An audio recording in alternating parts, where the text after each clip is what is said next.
Jodhpur range की साइक्लोनर team ने एक और बड़ी सफलता हासिल करते हुए राजस्थान के टॉप 25 में शुमार 40,000 के इनामी प्रकाश चाहर को बहुत जद्दोजहद के बाद गिरफ्तार करने में बड़ी सफलता अर्जित की है। यह अपराधी राज्य के टॉप 25 में शामिल है, टॉप 25 भगोड़ों में कुख्यात अपराधियों में शामिल है। इसकी गिरफ्तारी के लिए 40,000 रुपये का इनाम घोषित था। यह 6 सालों से फरार चल रहा था और अभी तक की जानकारी के अनुसार 4 जिलों में जालौर, सिरोही, जोधपुर कमिश्नरेट और बाड़मेर 4 जगह के मुकदमों में है।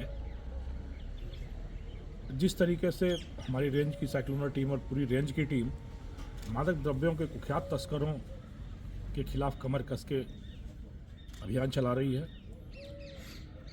विशेष रूप से इसके जो सूत्रधार हैं, जो किंगपिन्स हैं, जो सरगना हैं, जो मेन आपूर्तिकर्ता हैं, उन पर हम लोगों ने ध्यान केंद्रित कर रखा है। करीब करीब 40 इस तरह के किंगपिन अब तक पकड़े गए हैं, जिसमें से ये एक बहुत बड़ा कैच है। प्रकाश चाहर पिछले करीब 11-12 वर्षों से इस व्यापार में है। बहुत ही रोचक इसकी जीवन कथा है। लकड़ी का काम करने के रूप में इसने अपना व्यापार शुरू किया उदयपुर में अपने किसी रिश्तेदार के साथ। फिर वहाँ से मार्बल का काम शुरू किया और काम की थकान मिटाने के लिए इसने अफीम और डोडा चूरा लेना शुरू किया और उसी और अफीम और डोडा चूरा से फिर इसने अपने जीवन की गरीबी दूर करने का बीड़ा उठा लिया।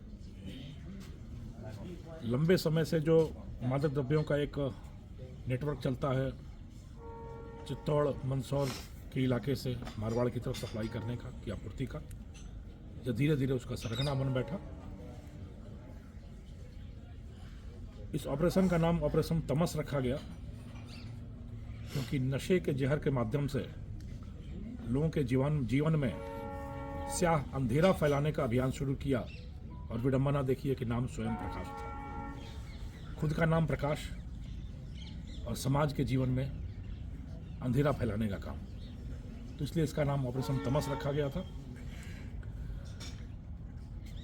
इसके काम करने का जो तरीका था, इसने अपने आप को निम्बाहेड़ा के एक छोटे से कस्बे में स्थापित कर रखा था।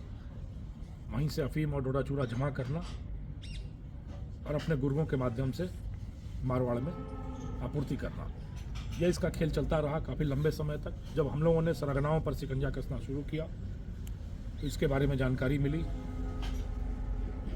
एक बार साइक्लोनर टीम निम्बाहेड़ा में इसके ठिकाने तक पहुंची और वहाँ पर यह डेयर डेविल एक्ट करते हुए छत से कूदकर एक मोटरसाइकिल पर निकल भागने में कामयाब हो गया। यह करीब 2 महीने पहले की बात है।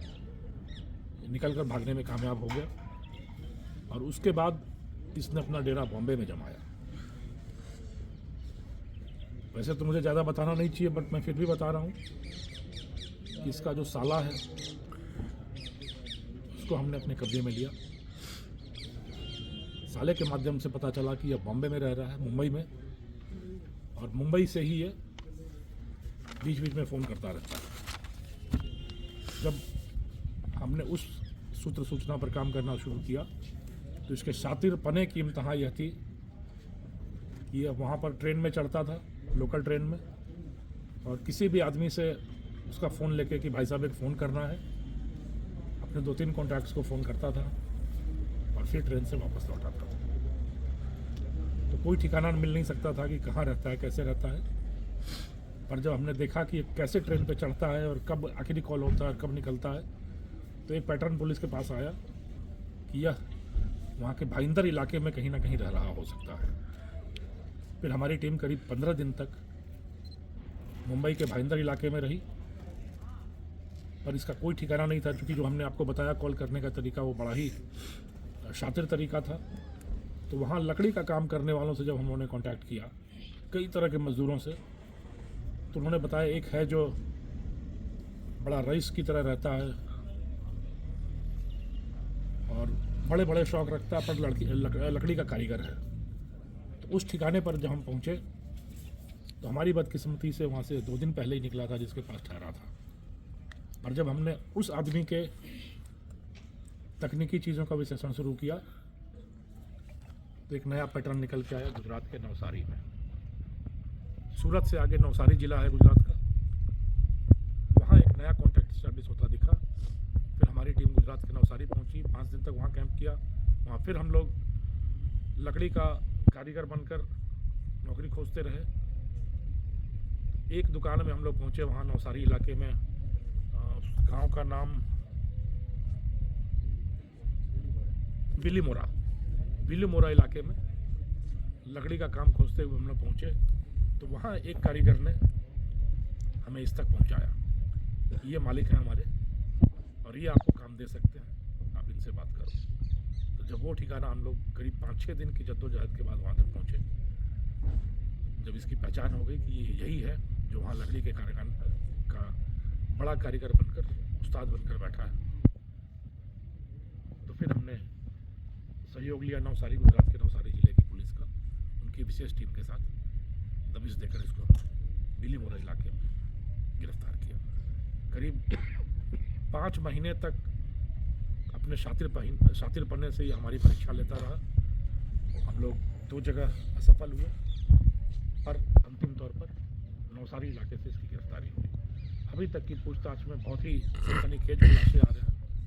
ये पूरा विन्यास, एक पूरा पैटर्न, किस तरीके से नशे का कारोबार फल फूल रहा था और किस तरीके से इसको बढ़ाया जा रहा था, उस पर काफ़ी प्रकाश डाल रहा है प्रकाश। बट मुझे अब लगता है कि जो ऑपरेशन तमस चला, इसके इस व्यापार के अंधेरे के लिए पर्याप्त होगा। और यह एक बड़ा किंगपिन, बहुत बड़ा धक्का इस व्यवसाय में जुड़े हुए अवैध व्यापारियों के लिए। और मैं उम्मीद करता हूं कि इसके साथ ही हम लोग एक बड़े नेटवर्क का पटाक्षेप करने में और नशे के कारोबार पे सख्त शिकंजा कस सकने में सक्षम हों। तो सर, क्या महाराष्ट्र, गुजरात और राजस्थान 3 राज्यों में इसका नेक्सस फैला हुआ था? नेक्सस जो मेन व्यापार था वो तो मारवाड़ में ही था, बट बॉम्बे तक और गुजरात तक दिन में लकड़ी का काम और रात में नशे का व्यापार का ताना बाना बुनना। यानी दिन में आप कह लो लकड़ी का फर्नीचर बनाना और रात में लकड़ी के ताबूत बनाने की तैयारी करना नशे के व्यापार के माध्यम से। ये चलता। सर, कब अब तक इसके ऊपर कितने मुकदमे एनडीपीएस के या अन्य प्रकार के प्रकरण दर्ज हैं? चूँकि यह मेन सप्लायर बन के कहीं बैठा होता था, सफ़ेद पोस्ट जो कि दूसरी तीसरी कड़ी में आते हैं।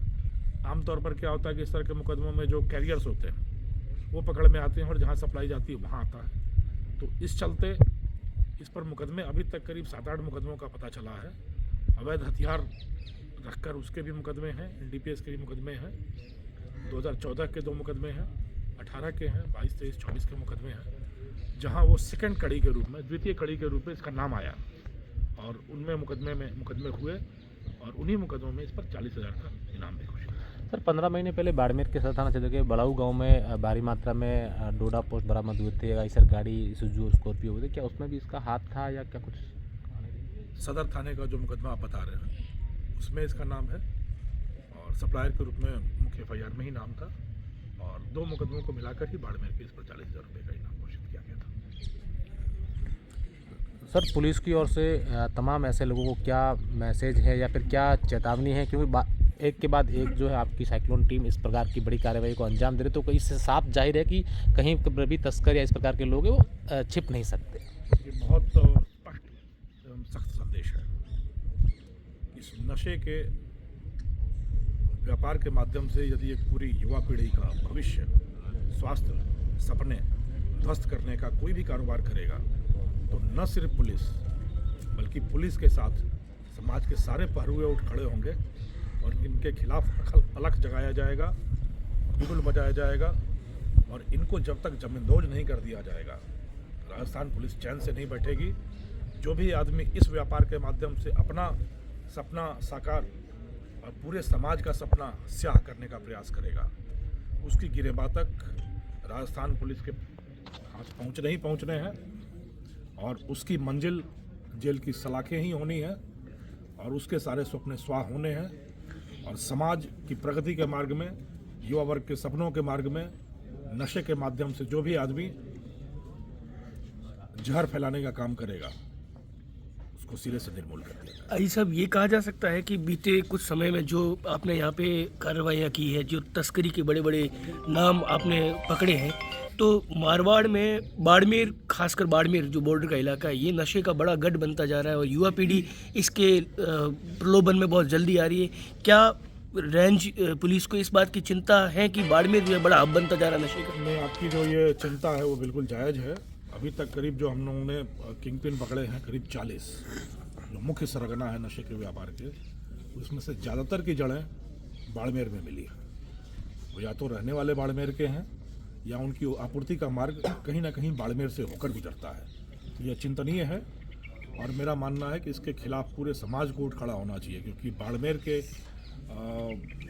मुख पर यह जो धब्बा लग रहा है इस नशे के व्यापारियों के माध्यम से और कुख्याति अर्जित हो रही है, इस पर कहीं ना कहीं लगाम कसने के लिए न सिर्फ पुलिस बल्कि समाज के सारे अवयवों को सामने आना होगा, पूरा समाज उठ खड़ा हो, तभी इसको निर्मूल किया जा सकेगा। और ये आपकी चिंता बिल्कुल जायज़ है कि कहीं ना कहीं बड़े सरगनाओं के सूत्र के रूप में बाड़मेर कहीं ना कहीं पटल पर आ रहा है। सर, ये कह सकते हैं कि लंबे समय से जो नशे का कारोबार चल रहा था उसके मुख्य सरगना है जो अब धीरे धीरे पुलिस की गिरफ्त में आ रहे हैं। हम लोगों ने जो स्ट्रेटजी बनाई कि ये छोटे छोटे जो आपूर्ति करता है ये पकड़े तो जाते हैं, मीडिया में सुर्खियां भी बन जाती हैं, पर व्यापार प्रभावित नहीं होता। व्यापार तभी प्रभावित होता है जब मेन आपूर्तिकर्ता, जो मुख्य आपूर्तिकर्ता हैं, मुख्य सूत्रधार हैं और मुख्य वितरक हैं, उन पर प्रहार किया जाए, तभी कोई ना कोई मॉड्यूल बस्ट होता है और तब जाकर इनके मेरुदंड पर प्रहार होता है। तो इसी कवायद के चलते अब यह थोड़ा सा दुरूह कार्य है, क्योंकि बड़े सुरक्षित होते हैं, शातिर होते हैं, दूर होते हैं और रडार से बाहर होते हैं। तो इनके लिए काफ़ी शोध करना पड़ता है, इनके लिए काफ़ी कवायद करनी पड़ती है, काफ़ी जोर लगाना पड़ता है और तू डाल डाल में बात बात की उक्ति को चरितार्थ करना पड़ता है। समय भी लगता है, संयम भी चाहिए होता है, धैर्य भी चाहिए होता है। उदाहरण के तौर पर अभी जो प्रकाश की बात करें, ये पिछले 3 महीने में 2 बार हम लोग असफल हुए और 3 महीने से लगातार अभियान चलता रहा। पिछले 20 दिन से हमारी टीमें महाराष्ट्र और गुजरात में ही घूमती रही, नहीं आई। यह काम बड़ा श्रम साध्य है और यह श्रम साध्य, यह पसीना बहाना तब सार्थक हो जाता है जब यह पकड़ में आते हैं और समाज की सुरक्षा और रक्षा के हमारे एक दायित्व में एक और परचम लहराता है। तो इसलिए हम लोग यह काम करते हैं। सर, एक दिन पहले जो बॉर्डर पे घटनाक्रम हुआ उसके संबंध में एक सवाल था सर। सीमा सुरक्षा बल ने एक मेरे ध्यान में है वो 4 पिस्टल, 8 मैगजीन और 78 कारतूस पकड़े गए। कि एक अंतराल पर होता रहता है, यहाँ पर सीमा पर कुछ ना कुछ पकड़ आती है, बट हमारे बॉर्डर के सीमा के बड़े सजग प्रहरी हैं सीमा सुरक्षा बल के लोग, और यह उनकी आंखों से नहीं बचता।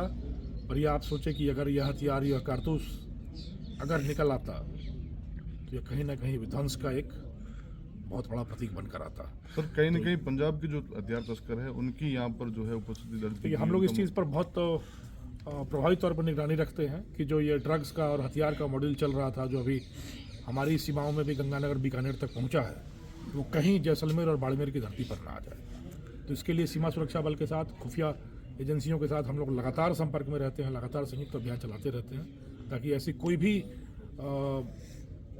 संभावना भी अगर पैदा हो तो उस संभावना को शुरू में ही ध्वस्त कर दिया। ड्रोन के जरिए तस्करी इस बॉर्डर पे अंदेशा इस बात को जाहिर है कि कहीं बीकानेर या गंगानगर बॉर्डर पे जो ड्रोन के जरिए तस्करी हो रही है, कहीं इस इलाके को भी ड्रोन के जरिए संभावना अगर ये बन सकती है तो इसको नकारा नहीं जा सकता, क्योंकि यदि कोई व्यक्ति तस्करी इस क्षेत्र के माध्यम से करना चाहे तो कई सारी संभावनाएं यहाँ भी होती हैं, क्योंकि यह निर्जन सा स्थल है।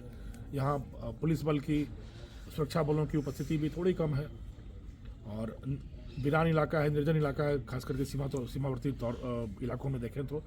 और कनेक्टिविटी जो है बहुत अच्छी हो गई है भारतमाला सड़क के बाद, तो एक संभावना को नकारा नहीं जा सकता। पर अभी तक जो प्राथमिक साक्ष्य मिल रहे हैं, जो प्राथमिक सूत्र हैं, उसके हिसाब से अभी तक यह शुरू नहीं हुआ है। बट यह शुरू न हो पाए इसके लिए हम लोग को पहले से ही अपना किला जो है मजबूत करना है और उस मजबूत करने की कवायद चल रही है। सर, एक अंतिम सवाल, जो पुलिस की नज़र में पुरानी जो तस्कर जो अभी एक्टिव नहीं है, क्या उन पर भी नज़र है कि कहीं वो वापस एक्टिव तो नहीं हो रहे? देखो, अब ज़्यादा बोलना इसमें अभी उचित नहीं होगा, पर ये जो लगातार सफलताएं मिल रही हैं, इन सफलताओं के पीछे वही कवायद होनी चाहिए कि जो पुराने सरगना रहे हैं, पुराने किंग पिन्स रहे हैं, जब तक उनकी कुंडली न खंगाली जाए, जब तक उनके डीएनए की जांच न की जाए तब तक ये जो नए सरगना पनप रहे इन तक पहुंचना मुश्किल होता है। पर ये हमारी प्रोफेशनल, हमारी पेशेवर मैं कहूँगा रहस्य हैं, जिनका ज़्यादा उद्घाटन करना हमारे लिए भी घातक हो सकता है, आपके लिए रोचक हो सकता है, पर हमारे लिए घातक हो सकता है। इसलिए मैं सिर्फ एक इंगित करके ही छोड़ दूंगा इसको। Thank you thank you sir, thank you very much.